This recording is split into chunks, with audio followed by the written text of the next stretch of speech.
So one thing that I want to finish the introduction part is with forward and inverse kinematics. Okay? So we discussed what.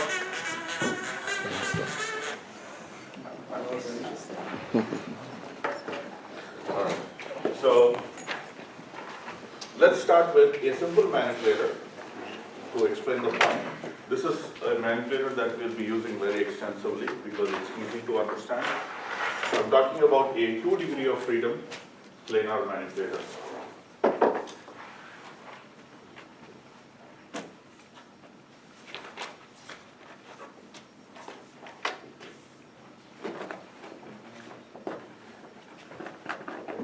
A 2 degree of freedom, 2D planar manipulator. The reason we call it a planar manipulator is, if you look at the manipulator, here you have the first link, and we have, let's say, the second link here, and this is your end effector. Okay. Now, this is the first revolute joint, the second revolute joint. So it's a 2 degree of freedom, RR manipulator. And when you look at the workspace of this, it will only operate in the XY plane. If you assume this to be your X0, and this is your Y0, the manipulator will only operate in the XY plane, which is why it's called a planar manipulator.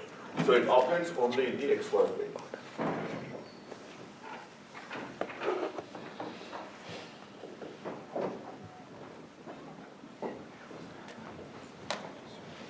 Okay. So its movement is limited to one plane, which is the 2 axis. So let's say this is θ1. This angle here is θ1. Which is your first angle, and this is θ2. Okay, θ1, θ2. Let's say that this is my origin here, O0, and this is the point Px, Y,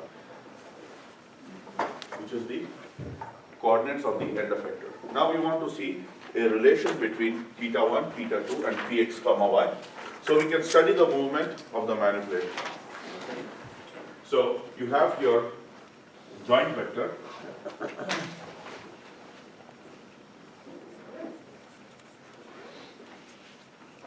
Joint vector Q, which will be equal to θ1, θ2. Okay.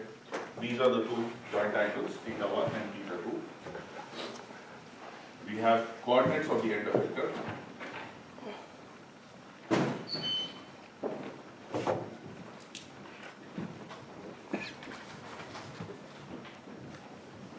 Which is Px, Y. Okay. So the coordinates of the end effector are Px, Y. Let's say the link lengths, the two link lengths, which is the length of the two arms, are A1 and A2. Okay, A1 and A2. So this is A1 and this is A2. Okay. Now we want to do, the first thing we want to do is we'll do a forward kinematic equation, which is find a function such that T is equal to a function of Q. This is your forward kinematics.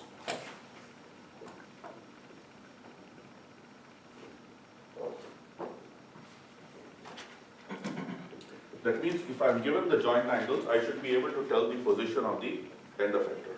Okay? So I should be able to tell the position of the end effector if I know what the two joint angles and the link lengths are. So in essence, what it means is, given Q, θ1, θ2, and link lengths,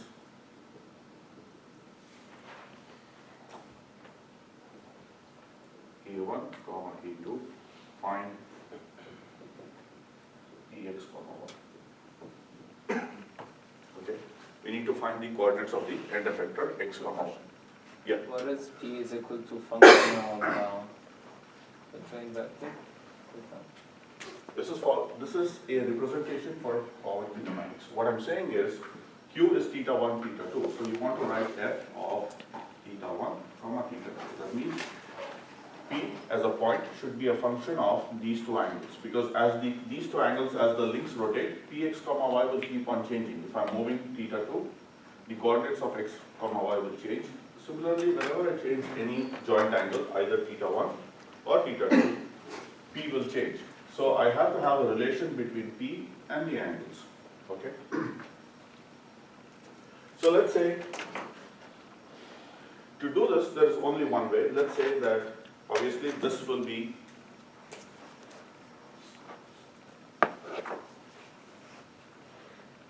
this is x, right? And this will be y. If you assume px comma y, then this will be x and this will be y. So x will be a component due to two things. Let's say this and due to the second thing. Okay? So x will be, let's call this as x1 and x2, and this will be y1 and y2. Alright? Here, so I can write this as x will be equal to x1 plus x2, and y will be equal to y1 plus y2. Alright? Now this, by simple trigonometry, we can know that this is x1 is equal to a1 cos theta 1. Similarly, y1 will be equal to a1 sin theta 1. Okay. So we know x1 and y1. Now this angle, this angle is theta 2, right here. Because you extend this, and then you take the elevation after extending this line. So if this is theta 2, what will be the angle that this arm makes with respect to the x-axis? Theta 1 plus theta 2. Yeah, it will be theta 1 plus theta 2. So this angle here, if you assume, if I draw a line parallel here like this total angle here, because this is theta 1, this total angle here will be theta 1 plus theta 2. Okay? Because this is already theta 1, and then you're raising it again by theta 2. So this whole angle, is going to be theta 1 plus theta 2. And therefore, again, x2 will be equal to a2 cos theta 1 plus theta 2. And y2 obviously will be equal to a2 sin theta 1. So we can write this as x as a1 cos theta 1 plus a2 cos theta 1 plus theta 2. And this will be equal to a1 sin theta 1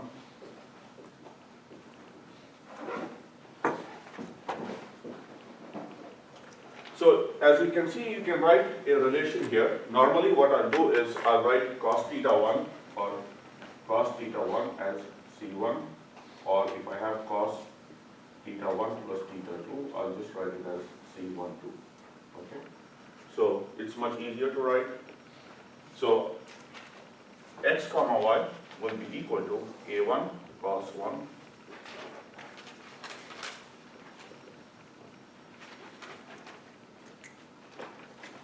This is your forward kinematic equation, right? This is your forward kinematic equation.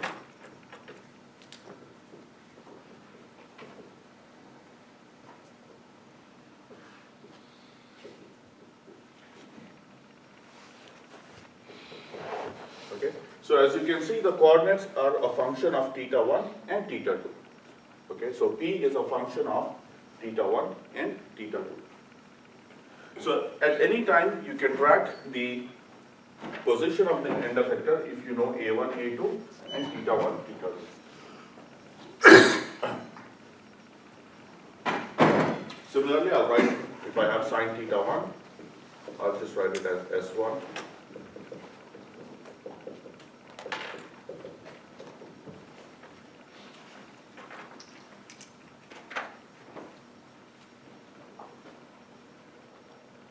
Now this is a very straightforward manipulator, so you can easily derive the forward kinematics. In most cases it's not so obvious. As we go to more complex manipulators, you'll find that having a simple analytical solution, especially in the inverse kinematics problem, not here, will be more difficult. Okay. Let's stick to this and let's look at the other problem that we have, which is the inverse problem where you are given P. So let's talk about inverse kinematics.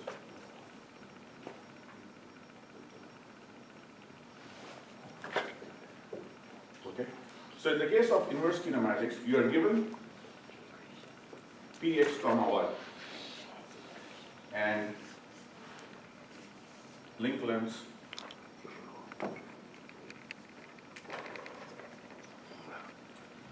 A1 and A2. Find theta 1 and theta 2. So in other words, we have to find Q as F inverse of P. So we are given the coordinates of the end effector. So let me write this here. Q is F inverse of P, or I can write this as you need to find theta 1 comma theta 2 given P, which is x comma y. Okay. We have the coordinates, we need to find the joint angles.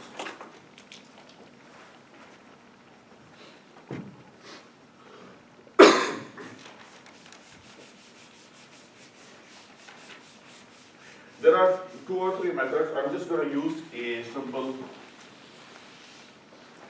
algebraic method, but we'll do a geometric solution. There is a whole chapter for inverse kinematics. When we get to that, I'll do a geometric solution.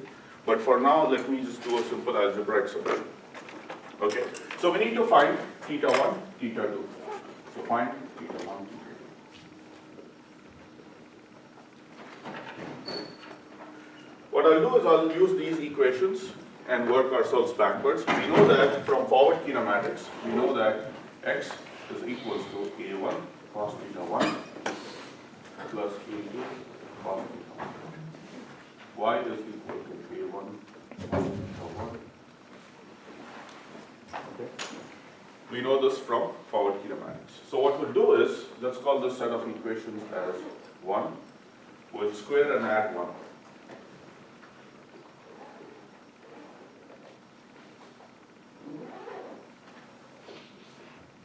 Square and add the equations 1. So basically what we'll do is x squared will be equal to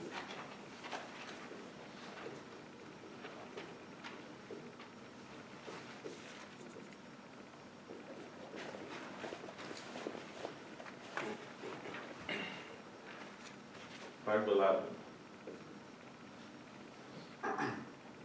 So here you'll have x squared plus y squared will be equal to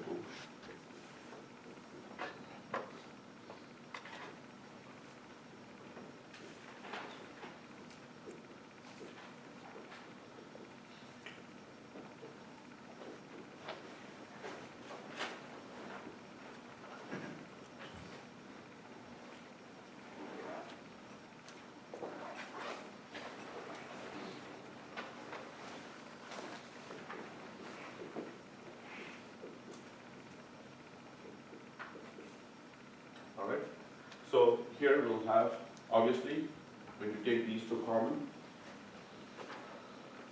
take a1 square common here, take a2 square common here.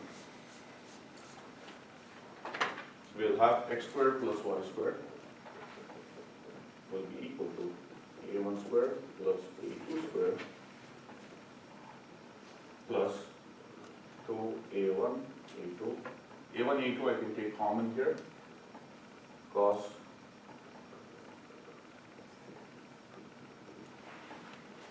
okay.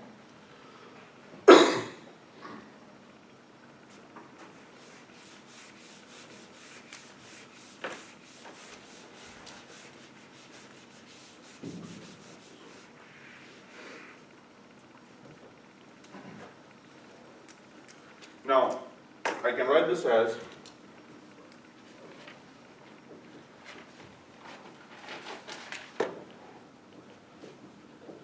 this is cos theta, so this will be cos of theta 1 plus theta 2 minus theta 1 will okay? Because this is cos A minus cos B.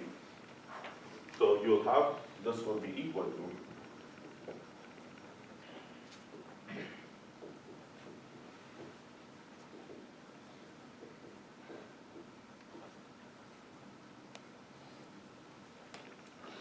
so cos theta 2 will be equal to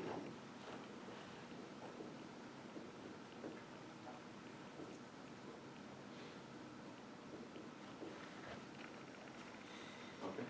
So theta 2, we usually, okay. So if I want to write theta 2 can be written as cos inverse of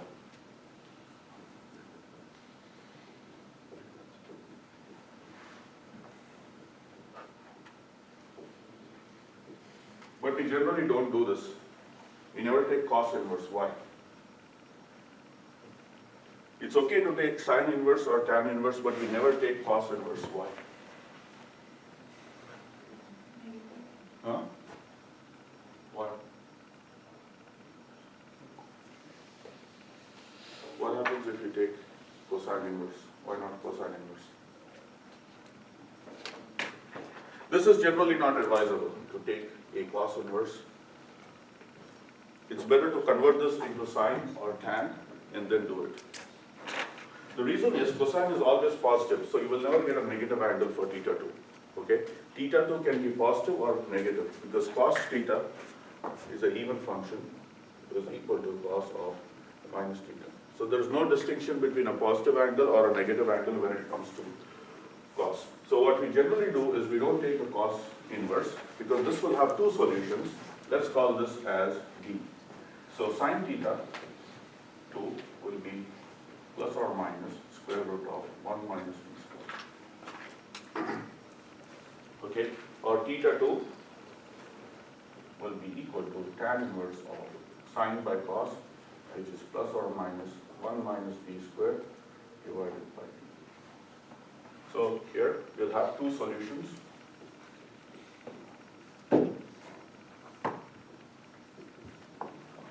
For theta, plus and minus. Alright, but if you take cos, you'll always get only a positive value, you won't get a negative value. You won't get a negative value for theta 2, you'll only get a positive value. When we finish this, I'll explain to you why it's important. First, I didn't get the simplification you did in the red boxes. This one? Yeah. Okay. So here, let's take this equation. Alright? So this will be x squared plus y squared. Here, I'll take a1 squared common. Okay. Right?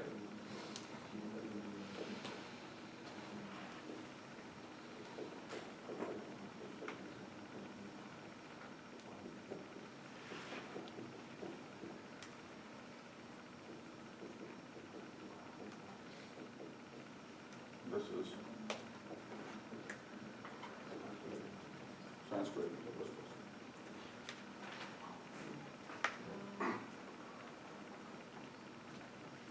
All right. So we found theta 2. How do we find theta 1? Theta 1, unfortunately, will have to use a geometric method to find theta 1. So let's say that this is the manipulator here. Okay, this is px comma y. We know px comma y. And now we know theta 2. This is theta 2. Right? We need to find theta 1.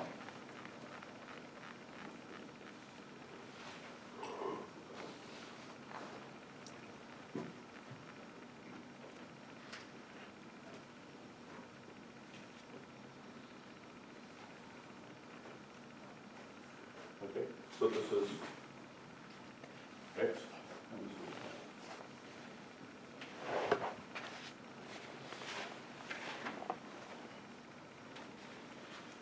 So to find theta 1, we'll have to do this. Let's draw a line from here, like this, all the way up to here. Okay. To the end of it. So let's call this angle here, this large angle. This angle angle as alpha. Okay, this angle is alpha. And this angle here, let me call this angle as beta. The small angle there as beta.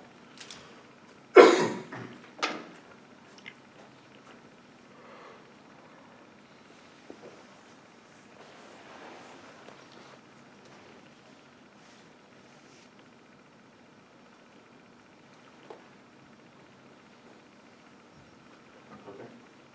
Now theta 1, obviously from here, will be equal to alpha minus beta.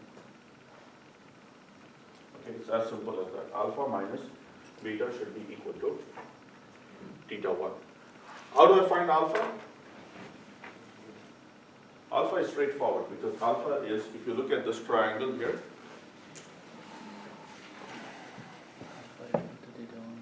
right, this is y and this is x.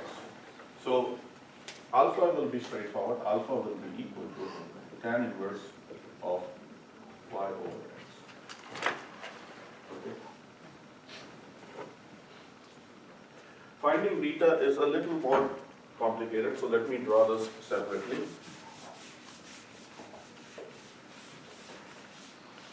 I'm going to draw just this triangle because beta is an internal angle here. So this part, I'll draw it here.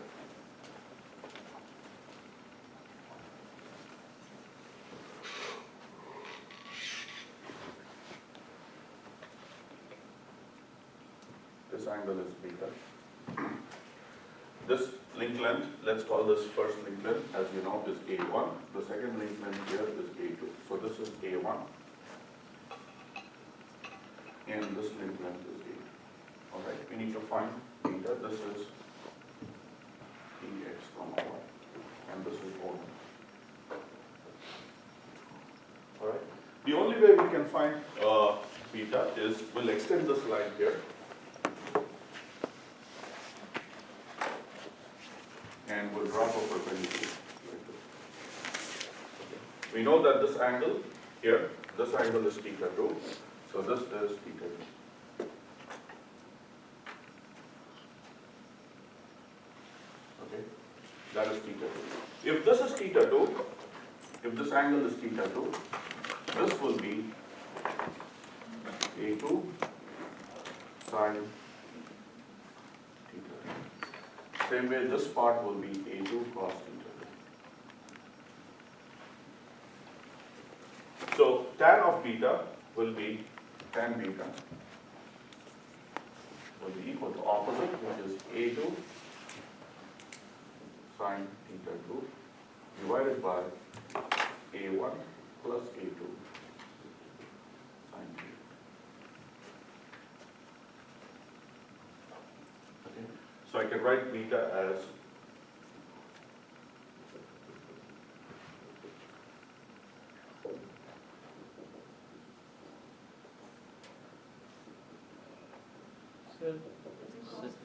I'm sorry, cos.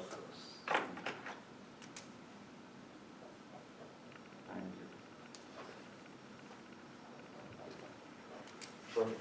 Okay, so we can write theta 1 as alpha minus beta, where alpha is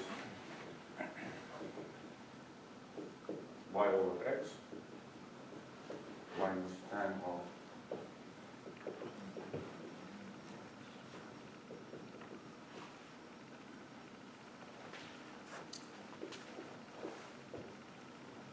and theta 2 will be plus or minus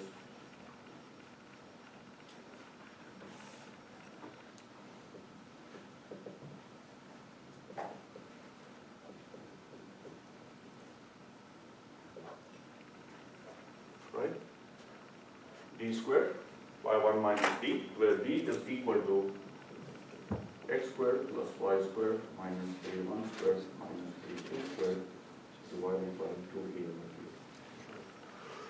2. Now you can see that you have two angles for theta 2, plus or minus. Theta 2 will have two solutions for every one solution of this.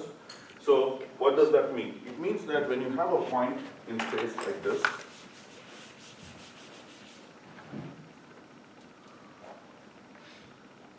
if I want to reach Px comma y, I can reach it in two ways. First solution is this. The second solution will be this. Okay? There are two, that's why you have two values for theta 2, which are exactly the same, positive. This will be plus theta 2, because here you are measuring plus theta 2. And when you look at it like this will be minus theta. Okay? Based on this, you'll calculate theta 1 here, and this will be a different theta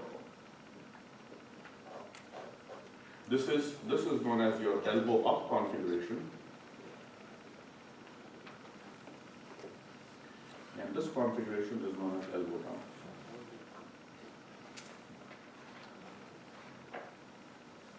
So as opposed to forward kinematics where you have only one solution for every set of Q, theta 1, theta 2, here you will have two solutions for all points in the workspace except those that lie at the boundary. So if you have a boundary of the workspace like this, there is only one solution, which is the full arm being extended like this. This is A1, this is A2, and this is the boundary of the workspace. It cannot reach any further. For all points after the boundary edge of the workspace, you have two solutions. So we have, this is your inverse kinematic solution. If you look at this, this is your inverse kinematics.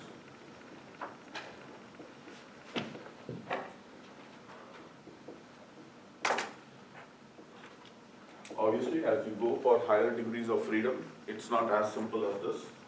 And in most cases, you will not even have a solution. You have to adopt a numerical approach to find solutions, because there will be more than one, in some cases, even infinite solutions. All right. We'll get to that once we get to the forward and reverse kinematic chapter. All right. Now,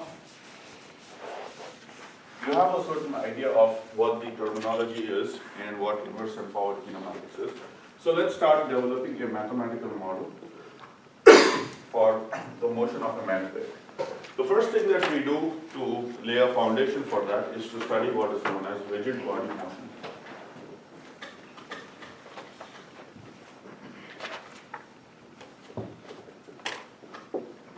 It starts with representing bodies in 3D space, and then we'll move on to develop different models to do this.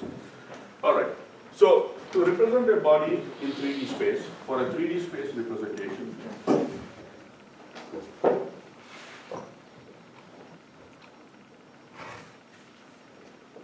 we need 6 independent parameters, as we mentioned in the last class, P. So you'll have position, X, Y. This will tell you the position of the body in space, at what position it is located. But that is not enough, because it does not tell you what the orientation is. It could be at this point, but it could be oriented in different ways. So it does not tell you, it does not define the orientation, it only defines the position. So we also have to specify the orientation. And again, we use 3 angles to do this, which is phi, theta, and psi. Okay, this is the orientation.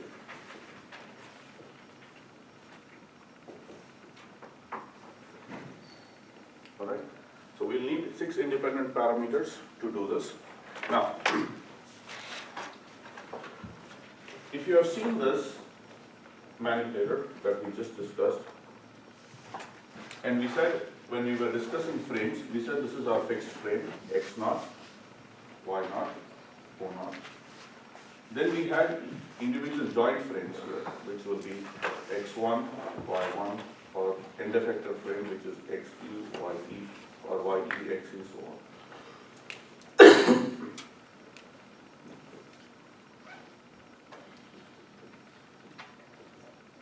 So when I move this angle θ1, what is going to happen is this joint, or this O0, this origin, will move like this. It will rise up.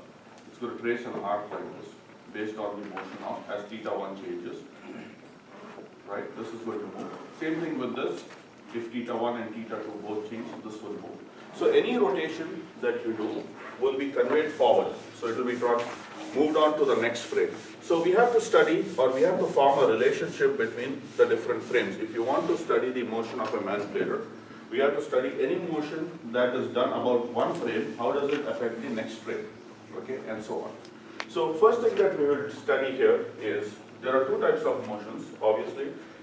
If you have a prismatic joint, let's say one of the joints is prismatic, and if I extend this D, then this will just move here, like this, right?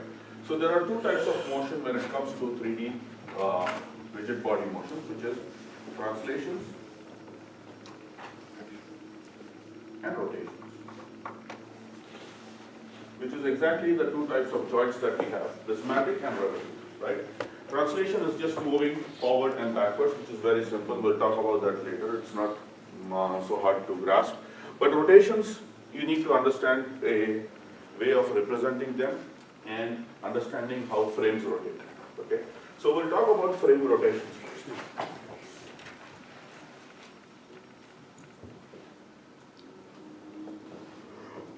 Okay.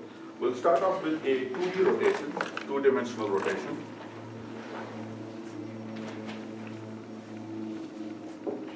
Or let's say a rotation in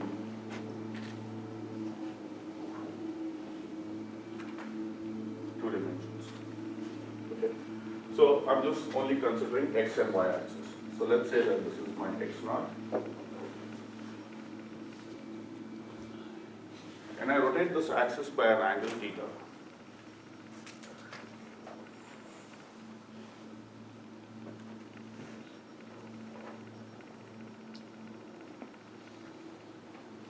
Right? When I move this, like rotate it like this, obviously every point will change its coordinates because of this rotation, right? Let's say theta for now, then we'll go to theta 1.